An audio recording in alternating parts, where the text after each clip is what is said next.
नमस्कार दोस्तों, मैं doctor Manju Jain, retired associate professor commerce सेंट डिग्री कॉलेज कानपुर। तो यदि आपने मेरे पिछले वीडियोस देखे हो तो मैं आज इस समय आपके सामने जीना इसी का नाम है नामक से शीर्षक से आपके सामने वीडियोस पेश करती हूँ।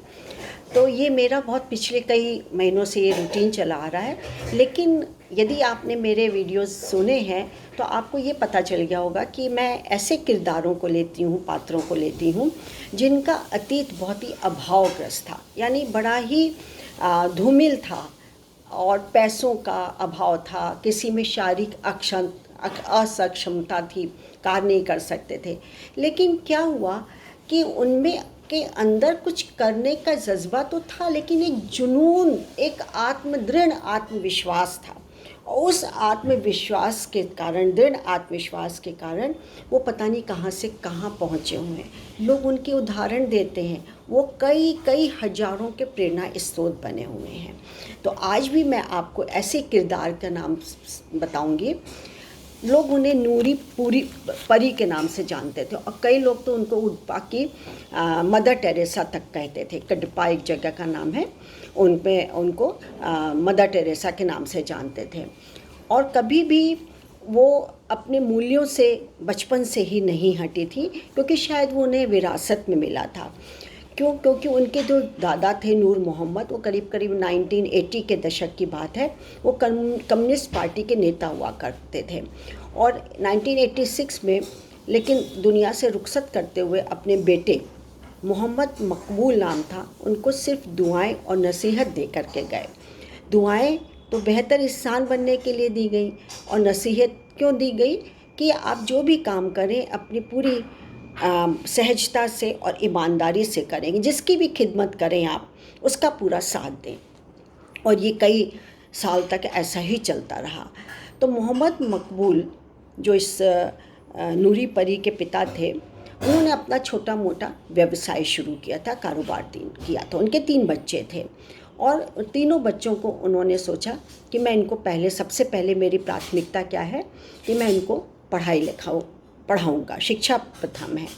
अब ये नूर परवीन जिनकी मैं बात कर रही हूँ, वो बहुत छोटी थी और उनकी मुलाकात समझ ली बचपन से ही अपने कैरियर को लेकर के हो गई थी। तब जब वो एक सिनेमा हॉल देख रही थी, हॉल में नहीं, सिनेमा अपने घर में देख रही थी, और एक सफ़ेद कोटधारी था जो कि बहुत सारे लोगों से घिरा हुआ था और लोग उसके प्रार्थना कर रहे थे और उन्हें बहुत सारा आशीर्वाद दे रहे थे। तब से उन्होंने कहा कि ये सफ़ेद एप्रिन अब मेरे शरीर पर ही अच्छा लगेगा, मैं यही बनूंगी, यानी डॉक्टर बनने की उन्होंने सपना देखना शुरू कर दिया।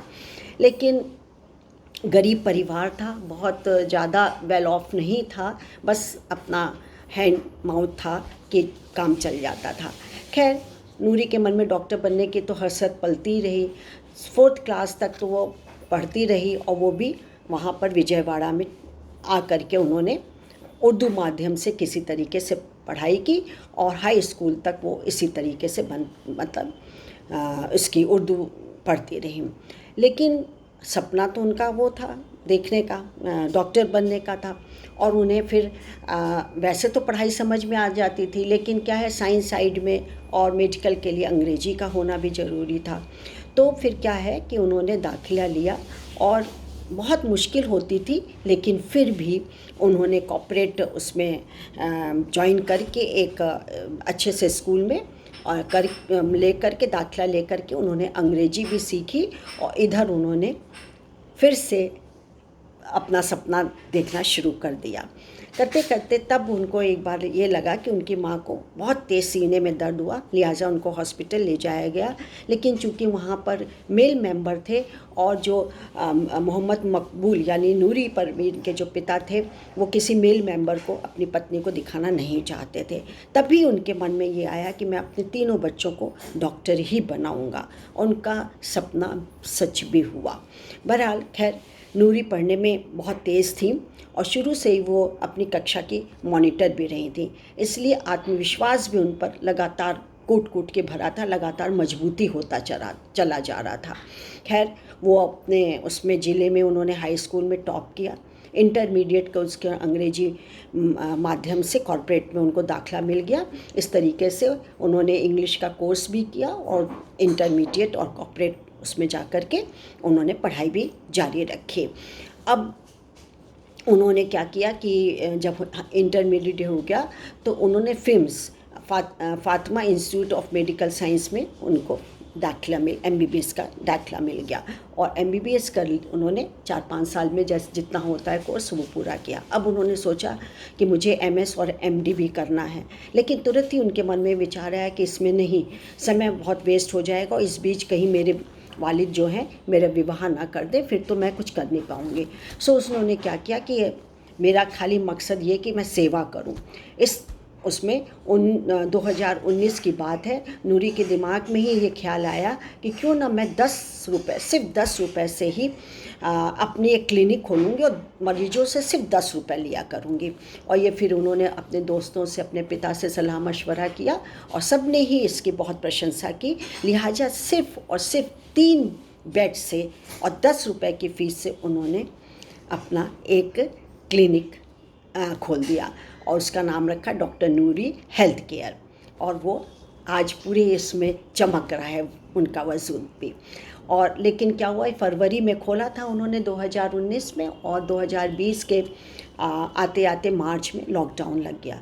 लेकिन सारे प्रशासन और सारे जो कॉरपोरेट के थे डॉक्टर थे वो वर्चुअल या इंटरनेट से बात करते थे और बताते थे, कॉन्फ्रेंसिंग के जरिए उनका इलाज होता था। लेकिन इन्होंने प्रशासन से इजाज़त ले करके और उन्होंने मरीजों को देखना शुरू किया। भीड़ लग गई, तांता लग गया, उनको फुर्सत ही नहीं मिली पूरे लॉकडाउन में कि 5 मिनट के लिए वो अपने लिए भी समय दे सकें। और आज हाल ये है कि महज 10 रुपये की फ़ीस लेने वाली ये युवा डॉक्टर अब दम लेने की फुर्सत तो है ही नहीं। और ऐसी सेवाभावी डॉक्टर पर कडपा, विजयवाड़ा, आंध्र प्रदेश में तो उनका जन्म ही हुआ था कृष्णानगर में, आंध्र की ही नहीं पूरे हिंदुस्तान को आज उन पर नाज है। तो सोचिए कि अभावग्रस्त कोई बड़ी चीज़ नहीं है, समय के साथ पूरी हो जाती यदि मन में लगन हो, मन में दृढ़ विश्वास लिए हुए हैं तो कहाँ से कहाँ पहुँच जाती है। बिल्कुल अपना जीवन तो पलट ही जाता है, आप कितनों का जीवन आप बदल देते हैं। तो मैं आपसे बार बार कहूँगी कि निराश नहीं होइए, जब भी निराशा हो उसको निकालिए, सकारात्मक सोच करिए और आगे बढ़ने के लिए कोई संकल्प लीजिए, सफलता आपके कदम चूमेगी। आज के लिए बस इतना ही, फिर मैं जीना इसी के नाम के एक किरदार के साथ उपस्थित होंगी। तब तक मुझे आज्ञा दीजिए। नमस्कार। Thank you.